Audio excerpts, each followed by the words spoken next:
Next up, we have Sandeep Rao, founder at Founders Wellbeing, discussing your well-being matters. Hello. This is going to be slightly different. So before I begin, I just want to state that I'm not schizophrenic, and I do not suffer from multiple personality disorder. But over the next few seconds, I'm going to role play what a founder goes through, potentially. So this is Sandeep, the founder, and this is some of the stakeholders that a founder deals with, right? So let's start with a potential investor, right? Sandeep, thank you for sending the pitch deck through. How's your business doing? Oh yeah, look, it's great. I have the next great product. It's the next best thing since sliced bread. It's revolutionary. I would love to have you come on this journey with me. Sandeep, this is your existing investor. How's your business doing?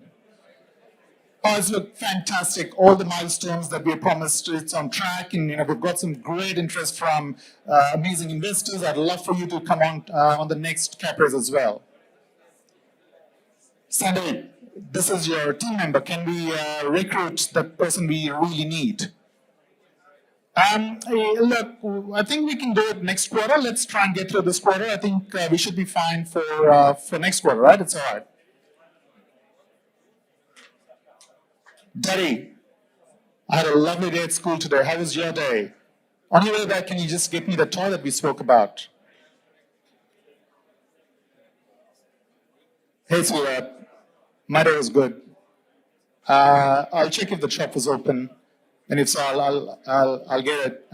Yeah, no, look, I'm fine. We'll all be fine. Yes, that was rehearsed, but not scripted. It's part of my life, and I think part of the life of many of the founders around as well. So I'm here with one simple message, and that is, founders, you're here for a marathon, not a sprint, and your well-being matters, right? It's a little bit about me. I became an entrepreneur in 2012 through Insights, which was mildly successful. After a couple of pivots, I set up Bundle, which is going really well today, but I exited late last year. And since then, since early this year, I've been focusing on founders' well-being. I'm a certified mental health first aider, and I'm using that to basically work with founders and their team to drive awareness about mental health. But the most important reason I'm here is because I associate with all of you, with the founder community, because I've been through this journey, and I know how hard it is, and I've been through those dark moments and those moments of self-doubt. Now, based on my own experience and having spoken to quite a few of the founders over the last few months, I've identified 4 of the key stresses that founders go through, right? And you can see them up there. There's one element missing in this diagram, and that is, what do you think that is? The founder, thank you. So this is the superhuman founder trying to hold it all together, bringing it to life on a day in and day out basis. Now let's look at each of these components. Now they're supposed to be big boulders that they're trying to bring together. And let's look at capital. What happens when an investor says no? You go find another investor. They say no, what do? You go find another one, until you get your investment. Let's look at team. What happens if a team member leaves? You go find another one, and then you replace them, and then you build your business. What happens if your business model or your corporate structure is wrong? You create another one. What happens if a prospect tells you that they're not buying your product? What do? You go find another one, and then another one until you make your sale. The question is, what happens to the person in the middle if something goes wrong with that person? That's a real question. There are actually 2 other elements that are missing from the slide. I think we've all heard of the 3 F's, right? Friends, families, and fools. Now let's assume this is the fool. Most founders are fools. They're brave fools because they try and do things that others haven't done. What's missing from this diagram are the friends and families as well. If this person goes down, this entire picture collapses. And what happens is this. It's a dark world. It's a very hard journey. There are those dark moments. No one talks about it. There's very little discussion about how hard that journey is. I think Andrew spoke a little bit about it earlier today, and I was really appreciative of that. Media doesn't talk to us about it. What you need to get through that darkness is some light. You need the light to fight the darkness to get through this journey. And that light is your well-being. It's your emotional well-being, it's your financial well-being, it's your physical well-being, it's your mental well-being. Well-being matters because that's what's going to help you get through those dark moments. And I'm sure every founder in here can relate to the fact that there are these dark moments that we go through. Your well-being matters. Founders, your well-being matters, and it's time that there was awareness and advocacy of this topic. And that's been my mission, to bring about awareness and advocacy for matters related to founders' mental health and their mental well-being. So you might say, yeah, well, that's fine. I understand and I agree to a certain degree. So what do we do? And I've been trying to answer that question for the last 6 months. That's how long I've been on this journey on founders' well-being. And I've come up with 2 thesis. And this seems to be generally working for founders and the people that I've spoken to. And I'll come back to this at the end of the presentation, so hold on. But before that, I did ask myself the question, is this a real thing? Is the mental well-being of founders a real issue globally? What does the data say? What does the research say about this? And for those of you who haven't read this, there's a study done by Michael Freeman at University Berkeley, UC Berkeley, that found that 70% of entrepreneurs self-reported mental health concerns, and they were more likely to report a whole bunch of these things, right?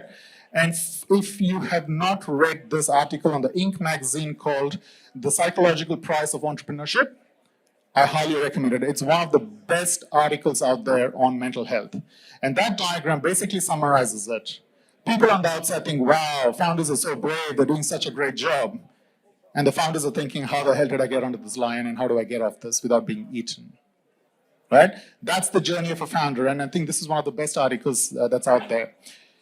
Now, there's very limited data out there. There's very limited research that's been done in this space. So one of the things that I've undertaken is to conduct a global research on this concept of founders' mental well-being and the impact it has on business. And so I'm working with a psychologist, Daniel Copland, and we've come up with a research instrument that was sent out to the Wholesale Investor community, I think about mid last week. So thank you for the people who responded. We had about 44 responses in 2 or 3 days' time, which was fantastic. And I'm going to present a few of the findings from our proprietary research that we have conducted. So let's go. So predominantly male responses of the 44, and predominantly founders. A few non-founding team members responded as well. And I want to see that thing change over a period of time.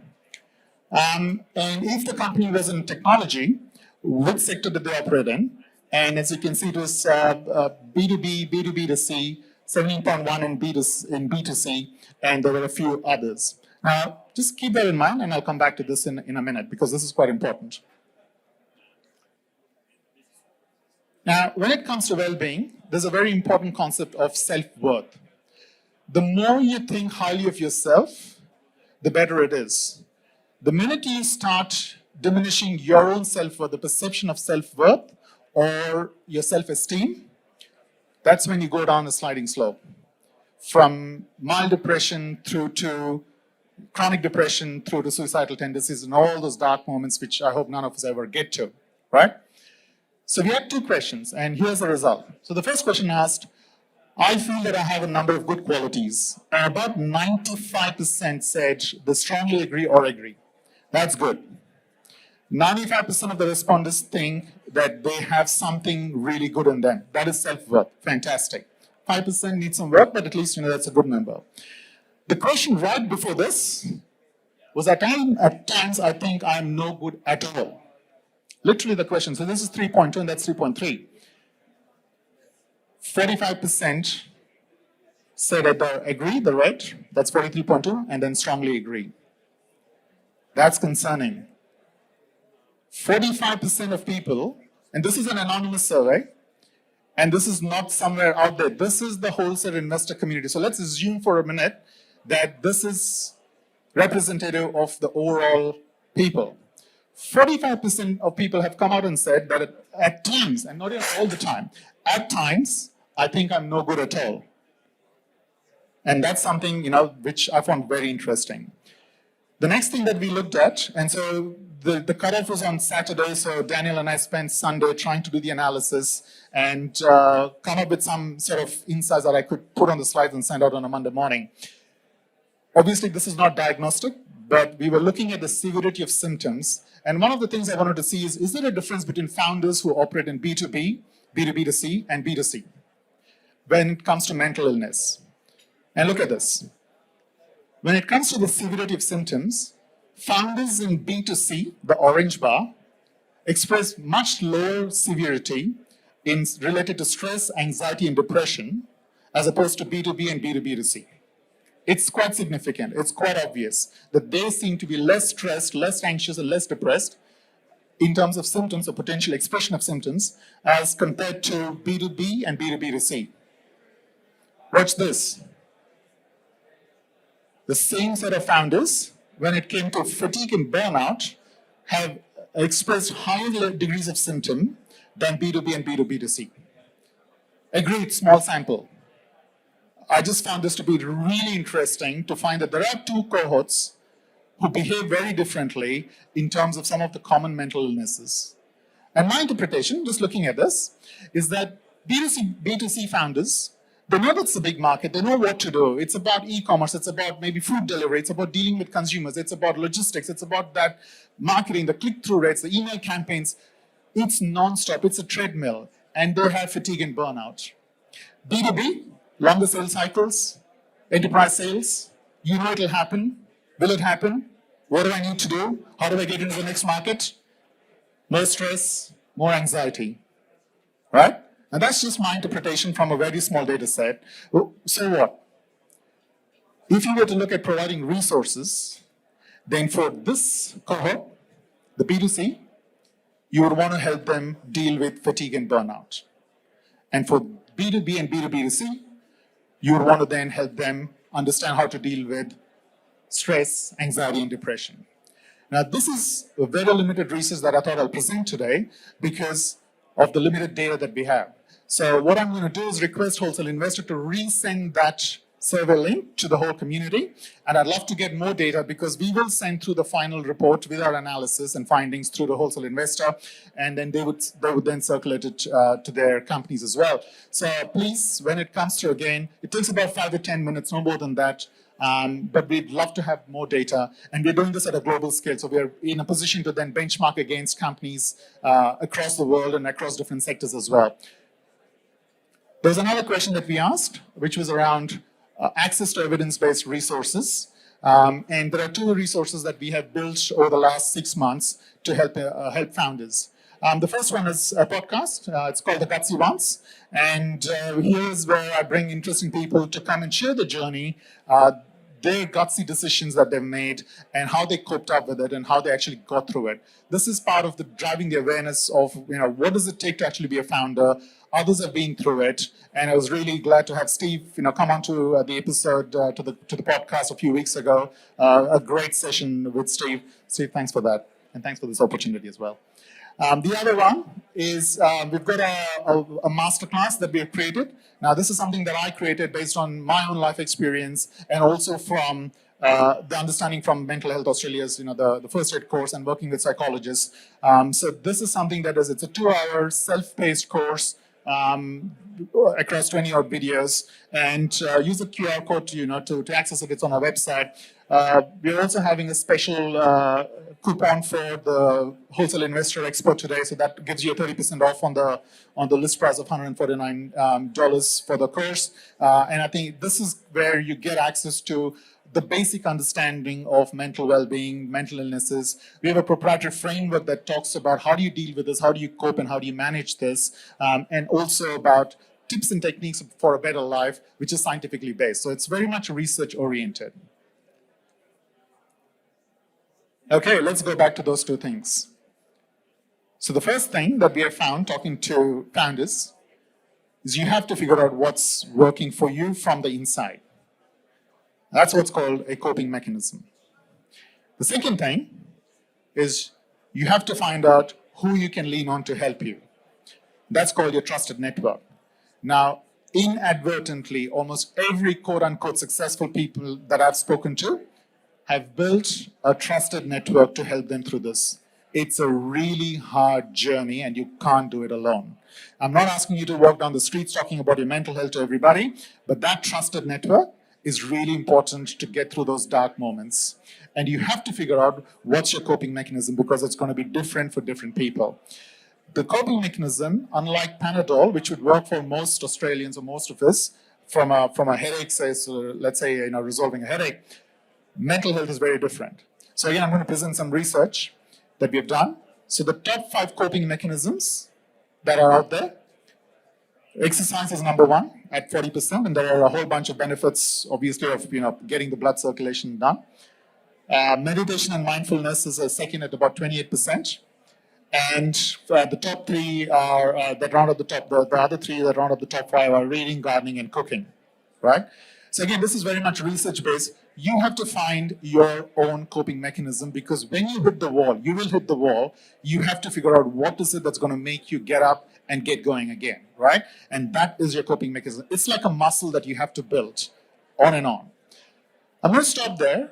And if my message wasn't clear, it's founders' well-being matters. That's the number 1 thing. And it's okay to talk about mental health and mental well-being. Work on your coping mechanism and develop your trusted network. It is really important. Stay well. Thank you.